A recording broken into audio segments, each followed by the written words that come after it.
Okie dokie, we're back. We took a little side trip there. One of the other things I did was I removed this little octopus from the back. I don't know if you remember earlier, this was all kind of kludged into the back. The switch was there and the RCA jack was there, and then these three leads went back to the radio and kind of ducked down in that big hole in the chassis there, which might have been a filter cap, or might have been I don't know what was there originally. I think they modified this a little bit. It might have been a rectifier tube. One of the things that they did when they did this, I'll show you real quick here in the schematic. What they did was, in the schematic, let me find my little pointer, and on the radio, they took this lead here, this shielded lead, they took it loose from this end of the volume control and it ran out. I'll just draw it on here real quick.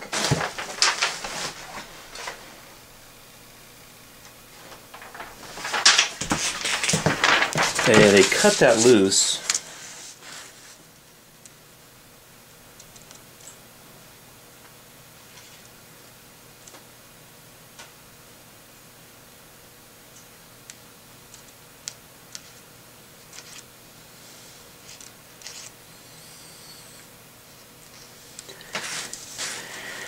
This isn't the greatest drawing, so don't criticize it too much. What they basically did was they took one lead and they ran it up to this switch. They took the center of the switch and ran it back down to the volume control, and then the other side of the switch they ran to that RCA connector. The shell of that RCA connector they connected to the chassis, which is probably pretty interestingly dangerous. There are radios that have that feature, but yeah, about that, doing that might present some interesting reading after you get knocked on your can. So I went ahead and took that out. I think it's kind of a safety hazard. One of the other things I noticed about that is this thing is barely soldered together. I don't think, yeah, see that there is not soldered. This is definitely not soldered. This is kind of tack soldered, and these are really badly done. Kind of interesting though is the mechanics to all that. It looked at first glance like a pretty decent job. It kind of had me scratching my head because I looked at the schematic and didn't see the switch in the schematic, so it's pretty interesting. Oh, one of the other things I did was I went to the hardware store and I got a new line cord, and oddly enough, it's cheaper to buy a extension cord that had a plug, or had the little socket on the end, and cut it off than it is to buy just a replacement cord. And this always kills me, that all these warnings and tags. There's like 4 tags on there. Let's see, what are they? There's one that's some sort of, I don't know, UL listed thing, and it has interesting warnings on it. It says on there, yeah, for use only where subject to frequent, yeah, it's basically, don't use this where this might flex too much. Okay, define frequent. This appears to be just a kind of an inventory control tag, and despite what the world says, I'm cutting these off. There are 2 other, tags here. I guess one is in Spanish. Since I'm not Spanish, I definitely don't need that one. Sorry. And this one is, what is all this junk? Don't use when wet. Don't drive, drag, or place object over cord. Don't walk on the cord. Use only, I would say after use. Grasp only by plug. Don't unplug by pulling on the cord. Don't do this, don't do that. Don't remove this tag. About that. Don't use if damaged. Look for number of watts on appliances to be plugged in. Don't run through doorways, through ceilings. Don't do this, don't do that. Guess what? This is kind of like those labels on the bottom of your mattress. They're sort of annoying.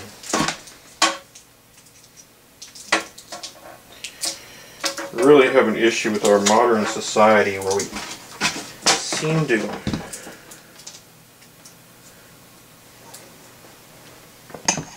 I don't know what the word is.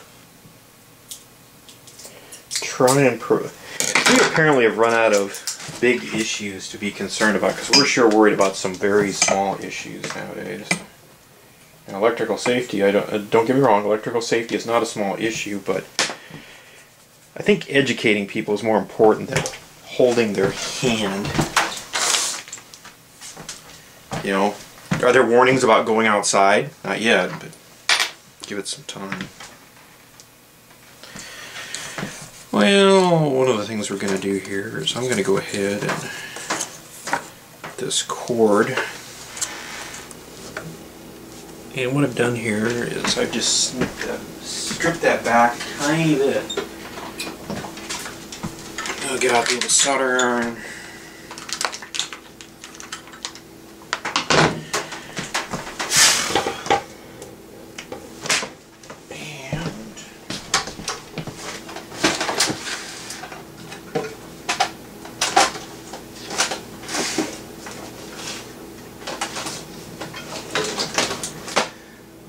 Some solder here. It seems to have ran away, so we'll get out this standby roll. I'm going to go ahead and wherever that plug disappeared to, I put it away. There it is. Yeah, first thing we're going to do is get all this solder, which I'm going to do over here by the trash can, and crap off the end of this plug. Now, this has a knot in it. That's probably what's called electrician's knot. I am not going to put a knot in there. I'm going to put a cable relief down here because I like those better. If you're going to do this, you need to do what's right for you, and if you're uncomfortable with this, feel free to have someone help you or avoid it. Again, I'm kind of disappointed with the way the world is on some of these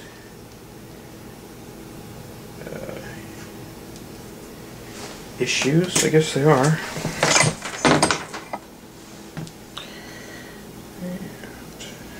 Okay.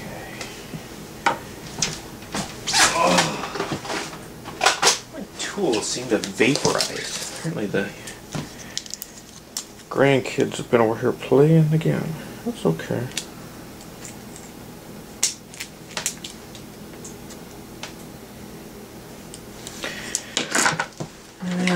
Okay. So we're cleaning this up.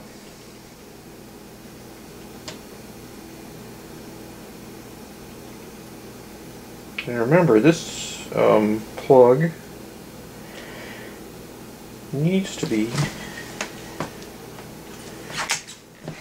installed so that the neutral is on the chassis.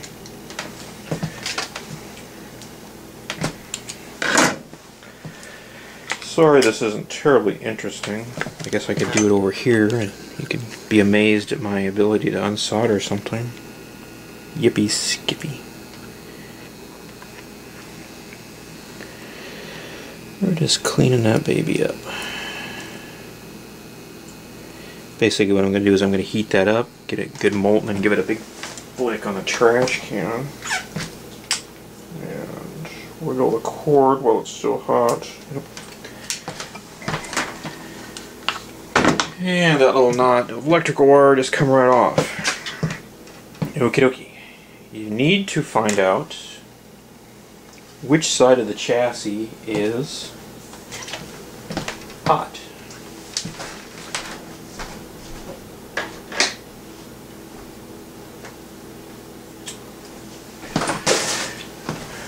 sure the radio is off when you do this. You probably want to verify this underneath, but this will be a pretty good test.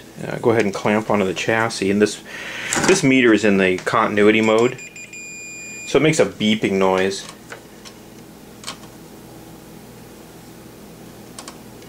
And oh, that's right. Mental note. This radio, the switch is in the chassis side or neutral side.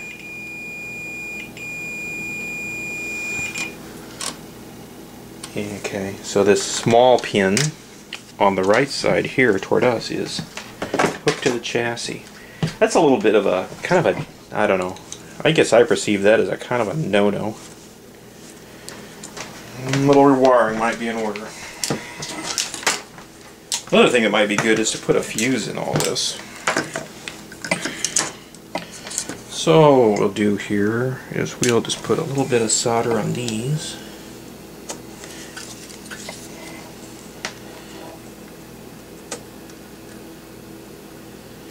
And just heat that up and touch that.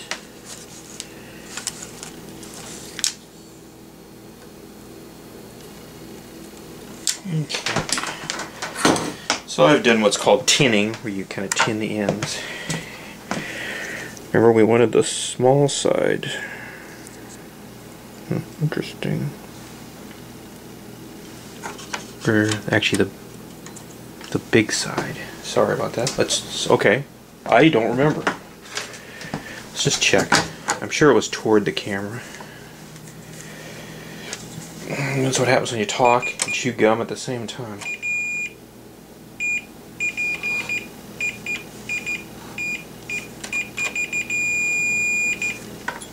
Okay. So make sure your cord's unplugged before you do this. You never know. Somebody might be doing something dumb. And we'll put a little bit of solder on here. I'm kind of putting these leads on the inside. There is a paper cup inside that little shell. And this is one of the great things about solder is the smoke from the resin goes right for your base. Love it. Okay, now you need to figure out which side is the neutral side. Now I believe the wide side is the neutral side. That's this side.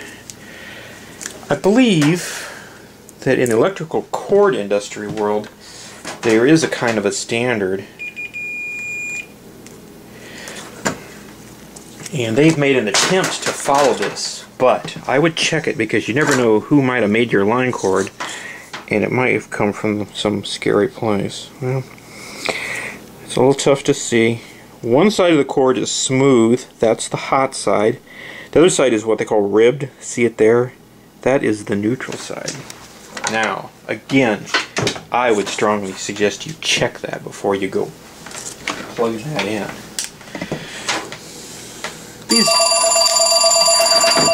Gee, what a surprise. Let me shut you off.